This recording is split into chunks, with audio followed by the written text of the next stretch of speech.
This is the Cubs Postcast, your instant game reaction for the Chicago Cubs. Part of the Locked On Podcast Network. Your team every day.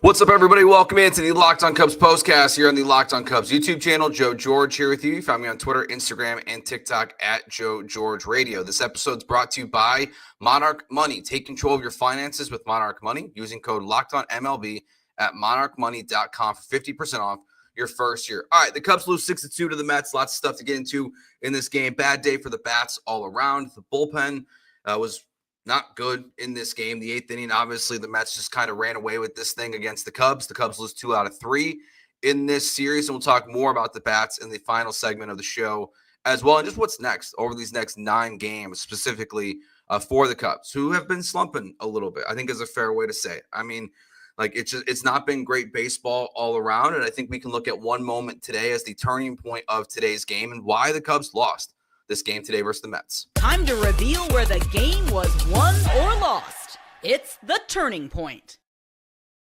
So if I'm going to look at one moment for this game to why the Cubs lost to the New York Mets, I'm going all the way back to the top of the third inning here, okay? It is 1-0 Mets, and you've got an infield single from Dansby Swanson. Justin Turner walks, so you've got runners on first and second with nobody out. Birdie comes up. Problem number 1 for the Cubs, okay? Third base, been a problem. We know it's a problem. It's not been great, okay? So Birdie, he gets out immediately. So there's 1 out in the inning. He flies out to right field. But then you think, okay, runners on first and second, 1 out, 1-0 game. Here comes Pete Crow-Armstrong. Here comes Kyle Tucker. And you've got a chance to, really start putting some runs on the board and get a lead versus the Mets. Well, PCA strikes out, who's swinging at a little bit of everything. I know he hit the home run later in the game. That was a tank shot that he had, but he strikes out. And then Kyle Tucker grounds out to first base, and the inning is over. That, to me, is kind of what's happened over the last, I would say 6 days for the Cubs is when they've had some opportunities. It feels like they're just missing them right now. They're not taking advantage like they were earlier in the season. Look, these are good baseball teams that they're playing. You're going to lose games. I don't need to overreact to a serious loss like this, but it's frustrating. It's frustrating that the Cubs did not get this one done. Because they had a chance. I mean, Matthew Boyd for his second straight start was fantastic. His last start, he pitched 6 innings, struck out 7 guys. That tied a season high in strikeouts. And then you have the following, his start today, he does another 6 innings.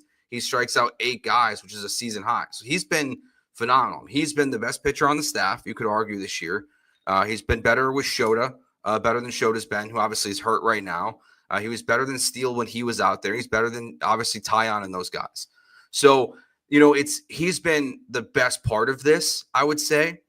He's been fantastic. And that is the one real positive, I would say, from this game. The rest of it's just frustrating. It's just frustrating. I get it. Like, you want, like Ryan says here, if the Cubs are good, you beat good teams. Just like they've done all year, right? Just like they've beaten the Padres, just like they've beaten the Dodgers. They lost 2 series. But this series specifically, the lineup, the bullpen, just didn't do enough. You only had 3 hits in this game. You're not going to beat the New York Mets if you only have 3 hits. It's not 1 or 2 guys being the collective problem. That's just your lineup from top down not getting it done. Suzuki not getting it done. Ian Happ's obviously not in there. Kyle Tucker, his batting average has dropped to 272. He's slumping right now. Like there's no other way to put it. We're seeing him roll over on the ball quite a bit. That's kind of a Kyle Tucker 101, I would say, when he's pressing and things just aren't going well. It's a lot of rollover grounders into the infield. I've watched Kyle Tucker a lot, and it's just that's something that's kind of he just seems to, when he's not right, it seems to happen a lot. And that's what we saw in this game again. He's not having, big contact all the time, but he's also not going to be the guy that he was earlier in the season. The Justin Turner stuff that I'm seeing here in the chat, it's frustrating. He's not been good. I mean, he's hitting, let's see what his batting average is down to now. It's got to be like below 150 at this point on the season. I mean, he's had a couple, he's 155. He's had a couple moments, where he's had some like pinch hit RBI earlier in the season. But he's struggling and he's just not, he's not contributing in any way. I mean, like Birdie and Nicky Lopez, at least those guys, like their batting averages are going to be above 200. Justin Turner is not hitting the ball well at all right now. Now, I don't know what the other option would be. I'm open to ideas, but at least as you're currently constructed right now, with Ian Happ out of the lineup for hopefully not too long, Justin Turner though he's just not good. It's really a struggle for him at the plate this season. I think it does matter what he brings to this team from like a leadership standpoint. I think that does matter. I'm thinking about like David Ross, right? Like think about what Rossi was for the Cubs at the end. Like he was really terrible for the most part. I mean, he was arguably the second or third, if not the third catcher on the World Series team, should have been. But he just wasn't good. And we saw him eventually like have obviously a big moment, but like sometimes you have those veteran guys that are on the team. That to me is what Justin Turner should be. He doesn't need to play that much. I would like to see a minor leaguer called up for a couple days just to see what, someone replacing Justin Turner could be. But again, if Ian Happ's not going to go on the injured list, like you're not going to bring someone up to replace him. So Justin Turner's not been good. Kyle Tucker's struggling. Seiya's been a roller coaster. I mean, he's either, Seiya Suzuki's either crushing the baseball or he's getting absolutely nothing out of a game. So the lineup's all bad, like for the most part right now. You're not getting what you were earlier in the season. They're slumping. The positive is that in theory, you should win at least 7 of the next 9 games. I mean, you are playing the Miami Marlins and the Chicago White Sox the next 9 games. Like you need to win.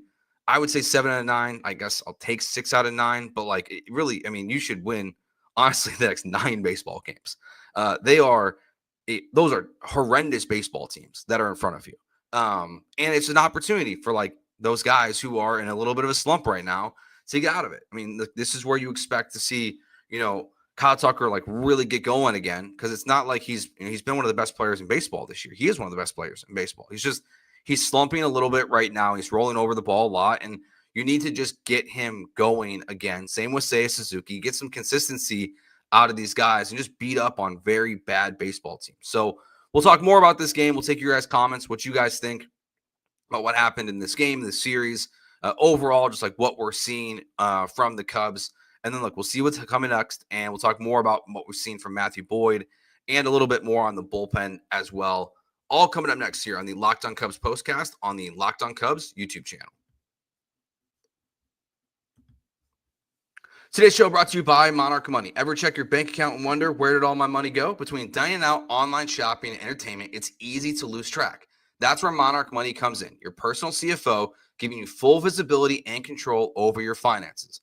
Monarch Money isn't just a budgeting app. It's a complete financial command center, so you can track all your accounts, investments, and spending in one place. So you stop just managing your money and start building your wealth. When you start using Monarch Money, you'll be able to get insights into how much you're spending on food deliveries, just things you're not really realizing, how you're spending all your money on a day-to-day basis, week-to-week basis. You'll be able to budget smarter and save more with Monarch Money. Take control of your finances with Monarch Money. Use code LOCKEDONMLB at monarchmoney.com for 50% off your first year. That's monarchmoney.com, code LOCKEDONMLB for half off your first year. Today's show also brought to you by Wonderful Pistachios. Looking for a snack that's both delicious and nutritious? Crack into a good source of protein with Wonderful Pistachios. Wonderful Pistachios is one of the highest protein nuts. Each 1-ounce serving is 6 grams of protein, giving you over 10% of your daily value. Plus, they're packed with fiber and better-for-you unsaturated fats to help you keeping fuller longer. They were a savior for me over the last week. I was traveling for work. I was actually back in Chicago for a conference, and on the flights, I was going with the no-shell variety, Wonderful Pistachios, so that way I wasn't making a mess on the airplane and not having to eat whatever stuff they were giving me. So I had a nice little snack myself on my way there and back. Get snacking and get cracking with the snack that packs a protein punch. Visit wonderfulpistachios.com to learn more.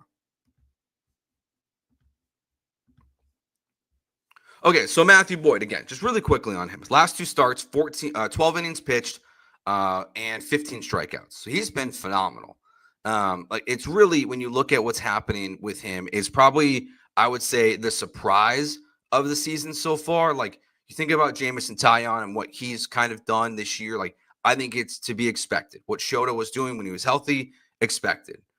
Some of the other guys that have been on this, Colin Ray is a surprise, I would say, still. But Boyd's been the one that is the biggest surprise for me because he's just been so good. And I know they talked about it on the broadcast today. Didn't love the early start or the broadcast itself, but whatever. He's been obviously he's had a lot of injury issues in the past that have kind of held him back. But what he's been doing has been really, really positive. And it does make me kind of wonder like how sustainable like the Cubs are long term with their pitching staff, just because I'm not going to sit here and act like I'm the biggest Boyd believer at this point, but he's been really good. And it's really frustrating that when you lose a game like this, that, he was so good. He was fantastic in this game.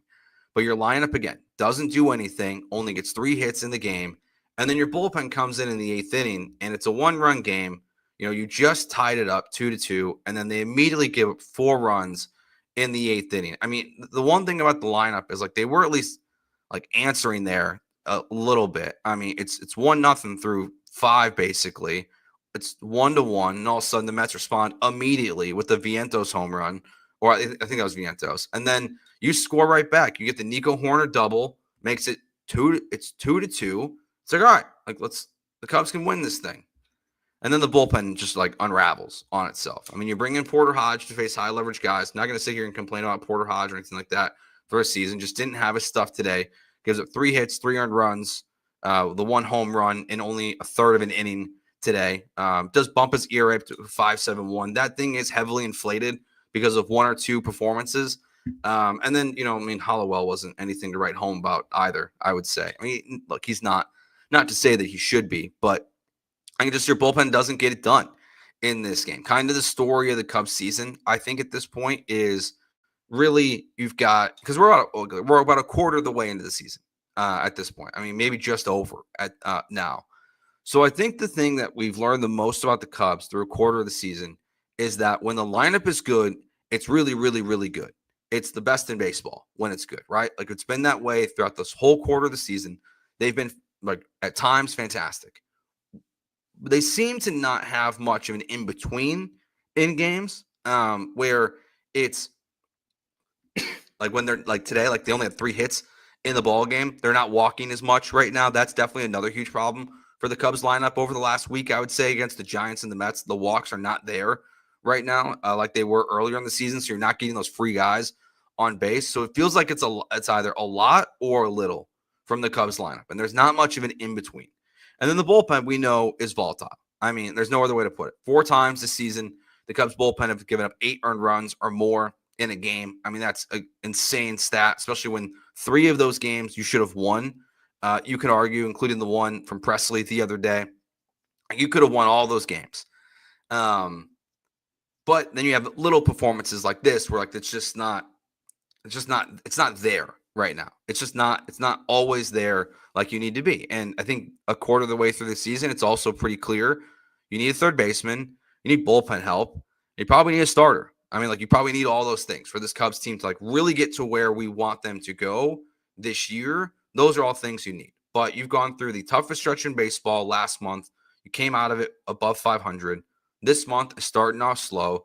But now the key to the Cubs season is really what happens next. Like you need to see this team take advantage of the schedule that's in front of them. You cannot go against the Marlins and the White Sox for the next 9 days and only win 5 baseball games. Like it's just not, it's not what this team, like you're not, like then I can get Cubs fans wanting to panic and frustrated about what's going on. Like series losses happen, but over this next stretch of games, they got to get back on track. Like the lineup, all of it, the pitching needs to be better. I mean, you're playing 2 of the worst teams in baseball, one of the worst teams of all time in baseball, and the White Sox.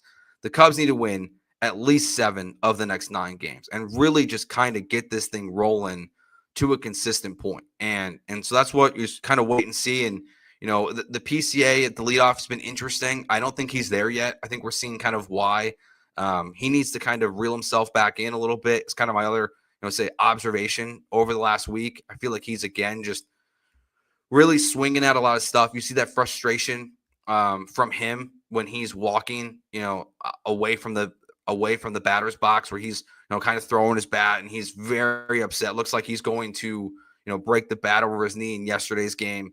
So like, it's just the frustration is there pretty consistently for him. So I think moving him back in the order, down the order, if you can get Ian Happ back here in the next day or two, would be helpful. I just don't think Pete's there yet to be the leadoff guy. Question here from the chat. Why is it that Amaya has a good game? He's benched. He doesn't play in the next game. Then Carson gets to play 2-3 games in a row now.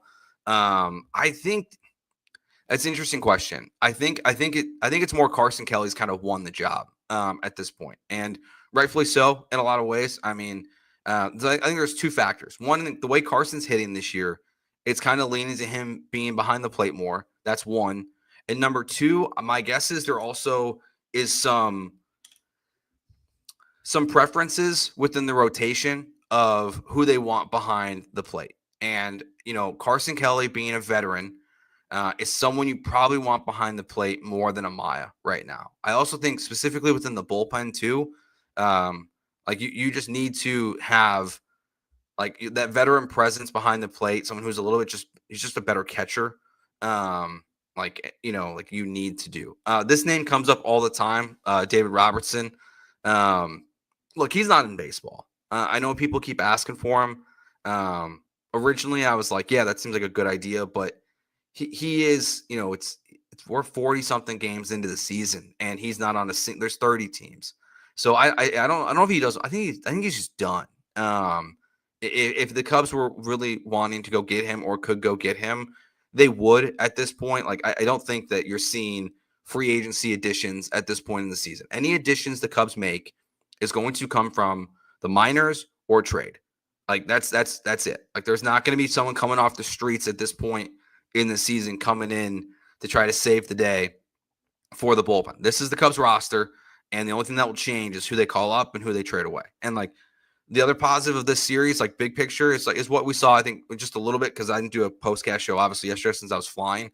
But the Cade was very positive out of this series. Might be to battle through some of the stuff he did. I really liked seeing what he was throwing out there on the mound. I'm very curious, what their plan will be if they will do what they did yesterday, which is have Keller start and then have Cade come in after.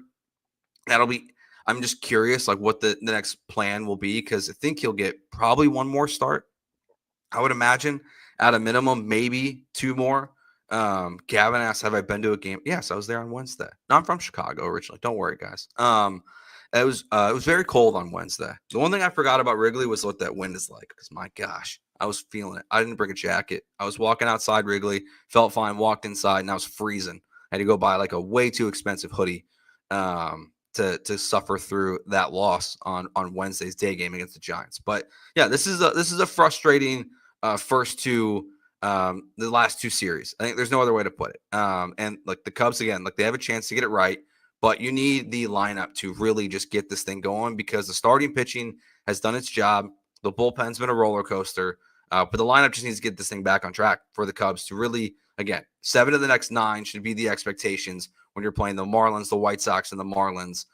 They just got to get this thing back rolling and start to try to create some gaps in the division itself before you really start playing a ton of teams in the NL Central. All right, that will do it for us here on the Locked On Cubs postcast. We'll be here live after every single Cubs game going forward. Don't think we'll miss pretty much any more the rest of the season. So thanks for watching with us on this Sunday afternoon. Happy Mother's Day to everyone out there. So we will talk to you on Monday night. Thanks for watching. Peace.